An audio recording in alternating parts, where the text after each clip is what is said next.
Hi,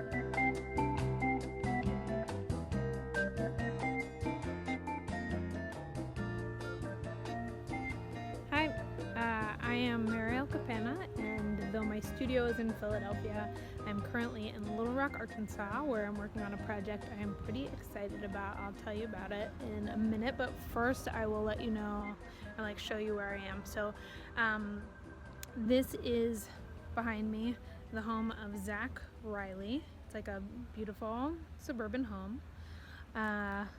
It is on this lake number 3 in North Little Rock. They do not name their lakes, they just number them. Very romantic. I don't know why they do that. So this lake is like prime time North Little Rock spot for like walking dogs and going on runs, exercising, hanging out with your friends. It's like a super social spot in this town. People are coming by all the time.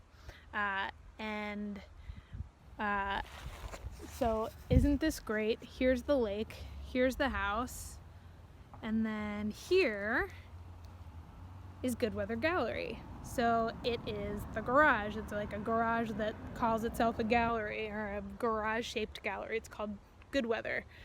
So Good Weather is a gallery run by Haynes Riley. It's called Good Weather because, as you can see, when the weather is good, which it is now, look, beautiful blue skies, it's crisp, there are leaves on the ground, it's delightful. People can just wander on up if they see the space and are interested. It's this really lovely, it's a private space, but it ends up having a quasi-public function. Before I go and show you the gallery, I just want to give a nod to this, which is my 2001 Honda Odyssey. It is Band-Aid colored, and it's a very trusty vehicle, and I know that it's not the coolest vehicle, but I'm trying really hard to make it cool. Doing my best. I think it's great. It holds a 4x8 sheet of plywood, but it also can hold many friends for field trips galore. Okay, so here I'm going to show you my storage spot. This is my storage spot. I haven't even told you what I do yet. So I make frescoes, and Haynes is who runs Good Weather Gallery, is moving out of this garage space and into a proper brick and mortar spot in downtown Little Rock, or maybe downtown North Little Rock. Time will tell. But he wants to hold on to the garage space as a permanent visitable fixture, and has asked me to make a permanent fresco in that space that I can slowly grow over the course of many years. So I'm making a fresco in there. This is where I keep a lot of my supplies, just to keep it clean in the garage itself. I have dozens and dozens of buckets which hold my plaster, my sand, my lime. I also have Portland cement, which is it's white Portland cement, which is Portland cement but white in color, purely aesthetic. It works exactly the same as Portland cement, but then you don't get that gray color. And the reason I don't want the gray color is because with fresco, what's really nice about it is, about the plaster that I use, is that it's mostly white, but then has a little bit of color from the sand that I use. So I've been here for a couple weeks now. I've put on 2 layers of plaster on these walls. When I got here, this was just drywall with many layers of white acrylic paint on top. And now it's this nice organic, I haven't broomed it yet, so there's some loosey-goosey sand bits, but yeah, so this is the Orichio, which is the rough coat of plaster that comes right before the smooth coat. Underneath the Orichio is the scratch coat, which is traditional plaster that I made, plus a little bit of that white Portland cement. So to make the traditional plaster, I use this hoe, and a mixing bath, which I don't have here right now, but just imagine a big bath that, yeah. And I use riverbed sand. This is sand from the Arkansas River. It was dredged up by Jeffrey Sand Company, and I just showed up to Jeffrey Sand Company, gave them $5, and they said, fill up as many buckets of sand as you want. So I did. And it's a mixture of coarse, medium, and fine sand. I need to really control the grain of the sand. So I've made a couple different strainers or sieves. Here's one of them for the fine sand. It's just like a window screen stapled into wood. So I mix 2 parts sand with 1 part slaked lime. And slaked lime is hydrated limestone. I really shouldn't be touching it with my hands. It's for this reason that my hands are like really coarse and dry and rough, and but don't worry, it's not harming my social life. People still like give me high fives and hold my hand sometimes, so that's fine. The slaked lime putty is limestone that's been exposed to extremely high heat and then submerged in water. Chemical reaction occurs, and then the putty results. And so this is calcium hydroxide, which once it is placed on the wall and exposed to oxygen, as it's curing, it becomes calcium carbonate again, which is actually the same as limestone. So it's going from like stone form to putty form, and then kind of back to like stone form-ish. So yeah, this is a sprayer I use. I just like pump this up and then use this wand, and I use this to keep the walls moist as I'm adding plaster, because you don't want the plaster to dry, you want it to cure. So drying is like a physical process, curing is a chemical process. So to allow it to cure, you keep it moist so that it's curing really slowly rather than drying quickly. What else can I show you? Here, when I'm working on a smaller scale, I use this sprayer.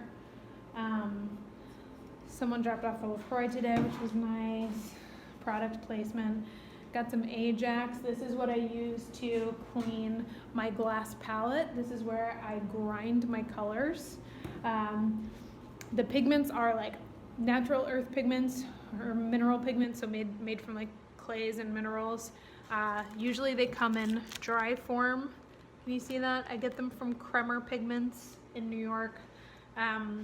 Once I use the muller to grind them up and hydrate them, it becomes like this consistency, which I then dilute a lot more and put that into the plaster while it's wet. And whatever I paint into that wet plaster with these earth pigments will become a crystallized part of the wall surface. I use, let's see, here's Eucerin. This is one of the most important things in here. I use this all day, every day, to try desperately to counteract the effects of touching lime without gloves on. And here are gloves that I often forget about. Speaking of PPE, I've got these goggles, which I use often when I'm when I'm mixing plaster, because you don't want the lime to splash in your eyes. If it does, it's actually very painful. I use this when I'm pouring out sand, because you don't want the sand particulate to get into your nostrils, because it'll like really clog you. This is marble dust, which I will like slowly grind with water, and sometimes I put that on top of a fresco to give it this like, or on top of the intonicum to give it a really smooth surface. This is a traditional fresco brush. It's made with hog's hair, I think. I should know this, I don't know it. But I think it's hog's hair. It's made by like nuns in France. They need to be made by nuns. This is denatured alcohol that I use. Some of the pigments need to be broken down with this, usually the mineral pigments. Here's some of the metal, here's the metal lath that I put on the wall before I put the first layer of plaster on. This is a back brace, because all of the mixing plaster with the hoe is very hard on your back, and lumbar support is a good thing. These are very crusty knee pads that I use when I'm doing plaster close to the ground. Let's see, what else? So this is what the pigments, this is like my palette. So some of these I've prepared some pigments that I'm gonna use. This is like a test panel that I'm making. So it's got like 2 layers of plaster and a thin layer of marble dust on it. These are my trowels, which I've done a very bad job cleaning since I've been here because I don't have a really good cleaning station. Oh, this is my beautiful view. Do you see that? It's like such a nice view when I'm working in here. But yeah, I have a couple different kinds of trowels. Here it's like a pointer trowel. This one, I forget what it's called, but it's the one that I use most often. So I use this to put plaster on. This is a hawk. So this object, here, wait. I use this to hold the plaster while I trowel it on, but also it serves as like a little kind of tabletop for me sometimes too. And here you can see the plaster that I've mixed. This is somewhere in between an Orichio and Intonico. I'm using it as an Intonico right now, but it's got like a bit of a thicker grain than I would usually have. But it's getting the job done. Let's see, I have coffee over there. I've got water with a little bit of lemon in it here because when there's lemon in it, I'm more likely to drink it, and hydration is important.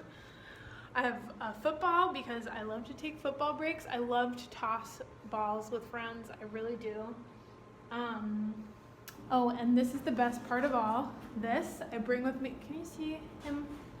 I bring this one with me everywhere. This is a Sirius Moon plant. Sirius, and it's like kind of a frumpy looking plant itself, but when it does get old enough to bloom, it has this beautiful white flower, and when it shows up, you invite your friends over, tell them to bring a bottle of wine, and you can watch it slowly, or actually pretty quickly, bloom over the course of a night into this beautiful white flower while the moon is rising. It's very magical. So I keep that with me everywhere, and I'm looking forward to the day when I can invite people over to see it. Maybe I've told you enough about my studio. Thanks for coming to visit. And this fresco that I'm about to start painting is going to be a life's work. I'm going to get a little bit done on it for the opening December 2nd, but then my plan is to pretty much come back here like a week or a month every year for potentially the rest of my life to just slowly build up imagery. So I'm going to be working on it frescoes are made in giornatas, which is like, it means that which you can accomplish in a day. So I'll just paint on it day by day, making giornata after giornata, and slowly it'll grow into some larger thing that hopefully is interesting and worth visiting. So come to North Little Rock anytime. The Riley family will be happy to host you, I'm sure. All right, cool. Well, thanks for listening to me. Great to meet you.